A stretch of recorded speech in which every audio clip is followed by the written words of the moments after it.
Welcome to Proudly Able, a program that brings to you inspiring stories of persons with disabilities.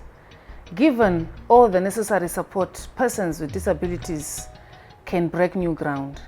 Today, I am talking to Mr. Advocate Abraham Mateta, who is blind. And I am your host, Ratizo Mchairi. I'm also blind. So could you please tell us who is Abraham Mateta, Nkoma A? I am a lawyer by training and a disability rights activist by calling. So, yeah, I think in short, that is me. Advocate Mateta, would you want to give us a brief background how you grew up as a person who was blind? I am reliably informed by those who witnessed it that I was not born blind.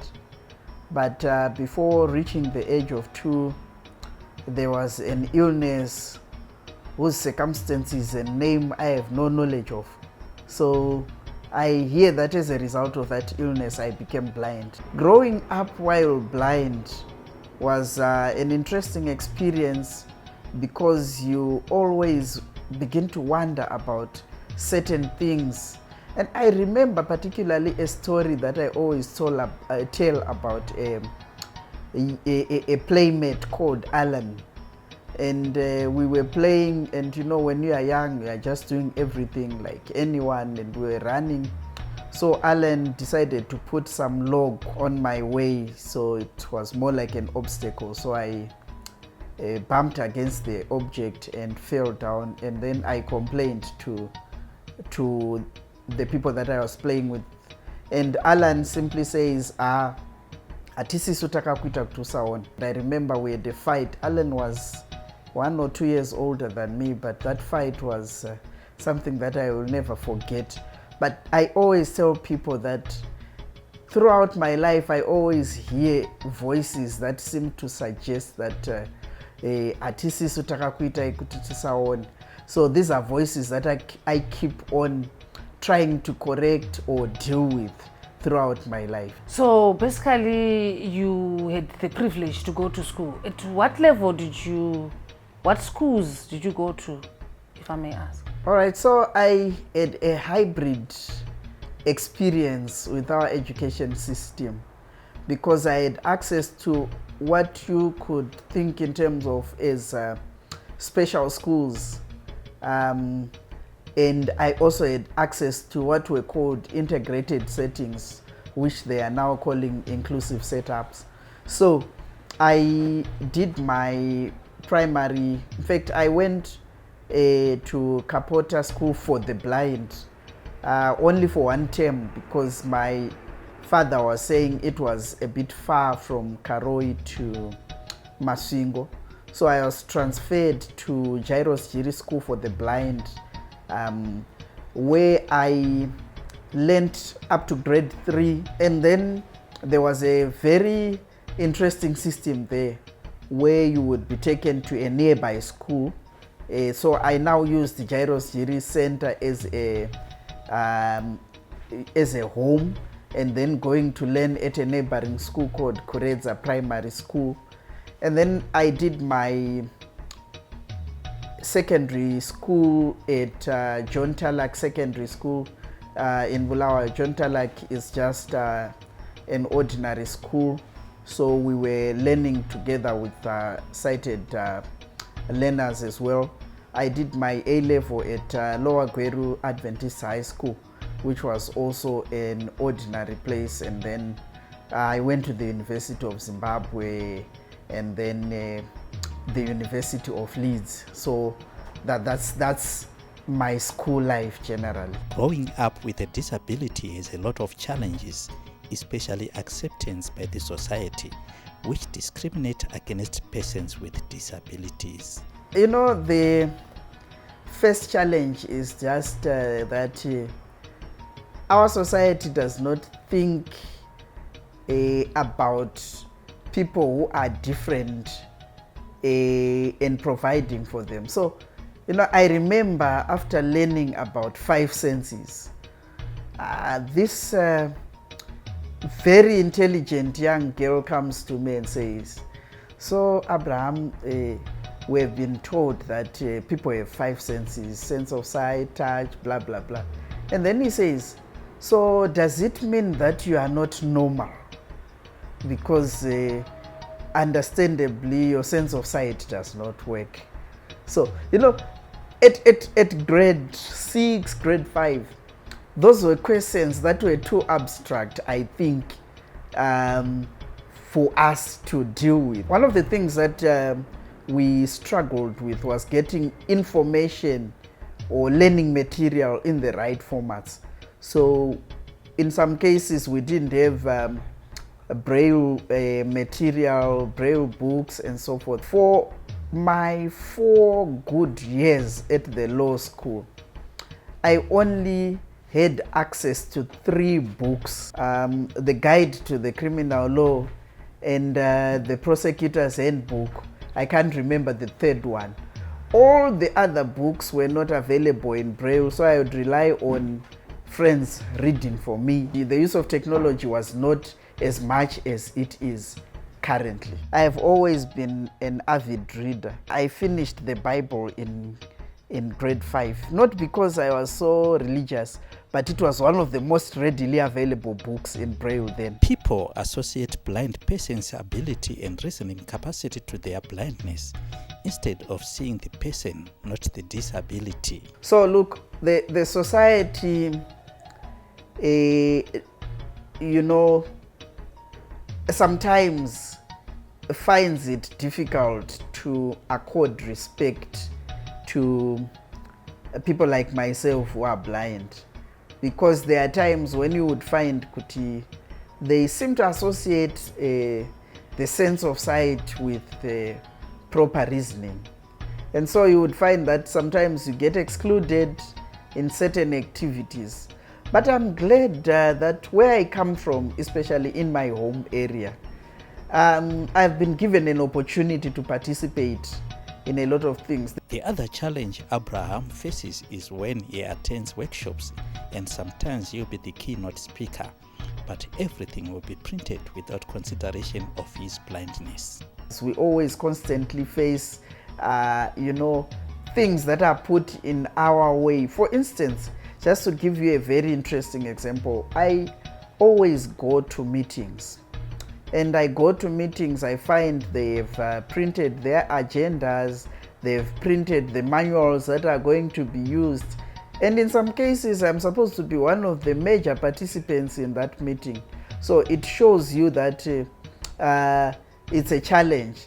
Then the other challenge that I've also seen is that I've always wondered why it is so difficult for us to see blind people in key decision-making position. It is a challenge to me at a personal level, not because I want to be in many boards, but I always find it painful to see my well-educated comrades and friends failing to make it into some of these institutions simply because they are not sighted. After mentioning all those challenges that you've said you grew up with at school and in the society, what made you, where did you get the strength or the energy to keep on going to get to the level where you are right now? The power of a person in most cases should come from the family.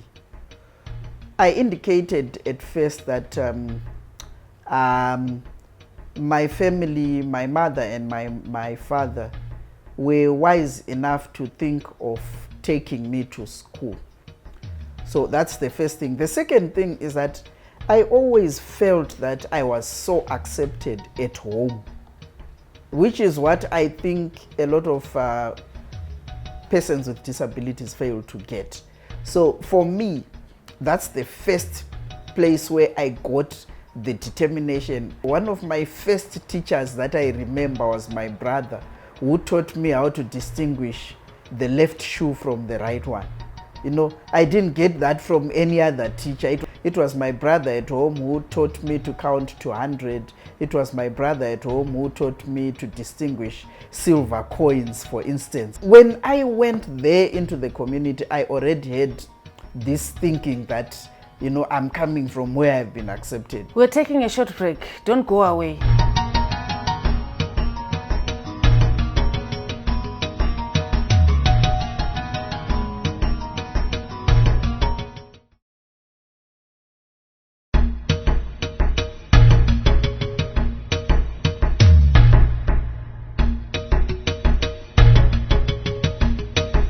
Welcome back to our second episode of Proudly Able, where we are talking to Advocate Mateta, who is sharing his story, his journey of life of being a blind person. Mr. Mateta, tell me, what really inspired you to be a lawyer? As early as grade 6, I had two options that I had already settled for. One was to be a journalist, because I used to love going to where, for instance, soccer was being played, and I would cover those soccer matches and write articles that would be placed on the board at in our classroom. The other option was I had also wanted to be a lawyer. Those were the two options that I had. It was as early as that time that I set my mind to become a lawyer. Mr. Mateta, being a blind lawyer, how is the society accepting you? Most of the people that I have served go home happy. They go home satisfied. This is not to say that we don't lose cases, right? Losing a case is not necessarily a matter of the lawyer. The lawyer might contribute, but losing a case is the matter of how the judge has reached the decision. We worked together very well. He's a very good lawyer. He uses just the ordinary computers that we have, but he has a special software that he uses, which I think it communicates through hearing, and it's faster than what we do actually. I might not want to think that I have failed to get a client as a result of being blind. We used to have that challenge where a new client approaches us for consultation, and we task Abraham to attend to the client. From my own perspective, I noted that it will obviously beforehand it was going to be a challenge for a client to accept that Abraham is the one who is going to attend to the matter because he is visually impaired. What are the happiest moments in your career and the worst moments as an advocate? Let me start with the worst moment. I had a very bad case. I even advised the people who had taken it up with me, and I indicated to them, no, this case is bad, and it's bad because of A, B, C, D. And the people insisted that I should take it up. I had given them possible questions that the judge would ask. And I was appearing, I think it was before Justice Foroma. And one of the things that he did is, as I was making my oral submissions, my arguments, he simply asked one of the questions that I had indicated to the people that, look, the judge is likely to ask this, which they had not given me an answer. I simply advised the judge that I was not instructed on this point, and he simply said, so the case is dismissed. I am no longer going to listen to the other side. And that was it. It was quite a very sad moment, because, you know, I had tried my best to avoid all that, but it just happened the way I had said it. And then my happiest moment, for your own information, my happiest moment has not yet been in court. My happiest moments come when I do disability work that result in someone with a disability getting a service provided to them. Abraham was actually making more income than anyone else in the law firm. He was doing consultation with non-governmental organizations. He was attending to client matters. He was attending to criminal matters, divorce matters. That's when he realized, no, Abraham is actually making more money than everyone else. So he had to increase his target up until he left to, he then joined the organization that he's working with in Kenya. Out of interest, who inspires you in your life? I do have a lot of people that I look up to. One of them is my former teacher at, he was my teacher in grade 6. He's called Kudzai Shava. He's blind, currently studying for his PhD in the United States. There's a brother who has always been of great use whenever I have requested for assistance. His name is Advocate Tererai Mafukidze. He practices both here in Zimbabwe and South Africa. He's quite a cool guy. He's you know, I like the way he presents his arguments. He's not, he doesn't, you know, like what lawyers sometimes will decide to do. We sometimes use language that seeks to demean the other side or whatever. He doesn't do that. I understand that the society out there normally think that people with vision impaired don't have things that excite them. During your spare time, what is it that you enjoy doing? One of the things that I like is music. I'm a consumer of music, especially local music. So I listen to a lot of it. And I support Caps United, you see. So those are some of the things that that I do. We have been fed this English soccer, which I'm trying to get used to. There I support Leeds United. I know that people would have expected me to say Man City, Manchester United, or Liverpool, but I support Leeds United. Sorry if I'm going to provoke you. I understand you are into music and you have released music that's being played on the radio. A lawyer, a musician, how do you manage with all this? So look, music is a hobby that I just have. So I did an album some years ago called Project More Love. But I think the music side of myself has never been managed properly. Viewers, as you heard for yourself, Abraham is a multi-talented blind man. So don't go away. We're coming back for our last and final segment.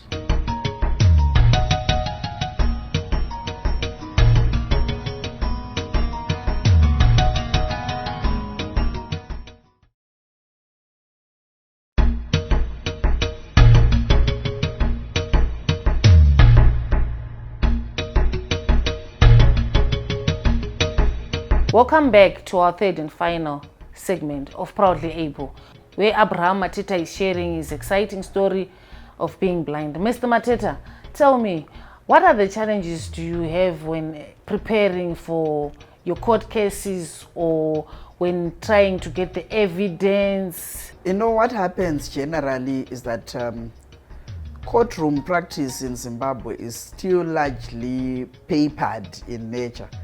There's a lot of use of printed material. So that's the first challenge, that when you do your process, those who respond in printed material. So it means I either have to scan the documents well in advance and put them on my machine so that they can read using what we call optical character recognition software. In terms of typing, in terms of interacting with the computer, is faster. So with cases, normally what Abraham does is, if he has a case, all the documents that we file at court would have typed them through our computers. So we would just send him all the documents to him in their order. You go through them, then we sit down, we discuss and understand if he is in the picture of what the case is all about. Given an opportunity that someone wants to come and assist you, maybe in your career, in your life and whatever, what is it exactly that you'd want someone to help you with? For me, really, there is need to get equipment for our use. Like I indicated to you, sometimes there are some handheld devices that are now being manufactured. Or you just do as if you are about to take a picture of a page and it then reads for you. Those are some of the things that I would want to be assisted with. I'm also passionate about personal development. And I've always noticed that as lawyers, we are not very good managers, unfortunately. So one of the things that I have always constantly done is to do more in terms of leadership training, leadership courses. So if someone says to me, I want to perhaps pay for something for you, the first thing that I would simply say is, all right, take me through to do a leadership related course. But if that person has a lot of money, yeah, I might consider doing a PhD. To the parents that have children that are disability, what's your words in one or two would you want to share to them? Like I indicated at the beginning of the program, the power of a person comes from the family.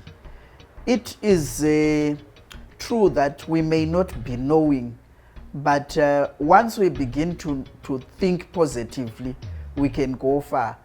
These children with disabilities are assets not only for the family but for the nation at large. Again, given an opportunity, who would you want to meet? If I were to meet someone in Zimbabwe, I think I would want to meet the president. For one simple reason, to say, look, the strategic thrust of making people with disability visible is quite well. And the policy that we hear that it has been approved is quite a happy thing. Out of interest, Mr. Mateta, Zimbabwe is a very big country. You are a blind man, I know. I'm only you, but of the resort places that we have in Zimbabwe, which one would you, given opportunity, want to visit? There are two. One is Inyanga, and the other one is Vic Falls. I find them quite interesting when I go there.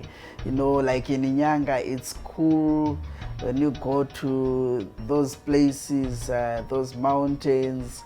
It's cool, it's peaceful.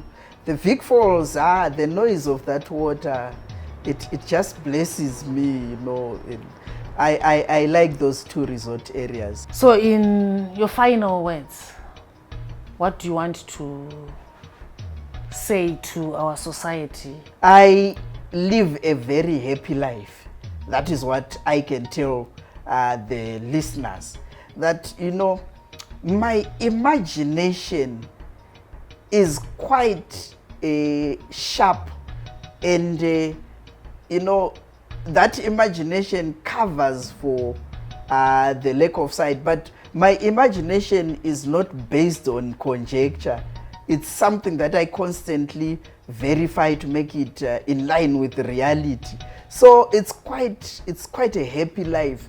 And generally, I think I should end with a word to blind people like myself, to say challenges should be the mother of invention.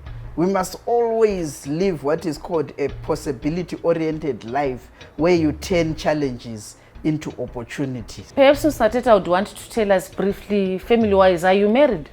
Yes. Well, you know, this is the reason why we go to work. If I was alone, I wouldn't have any reason to continue working. So you've heard for yourself, viewers, disability is not inability. You can rise to the marks. Like Abraham Mateta is an advocate. Those that want to contact him, his email address. Would you want to give people your email address or Facebook or whatever?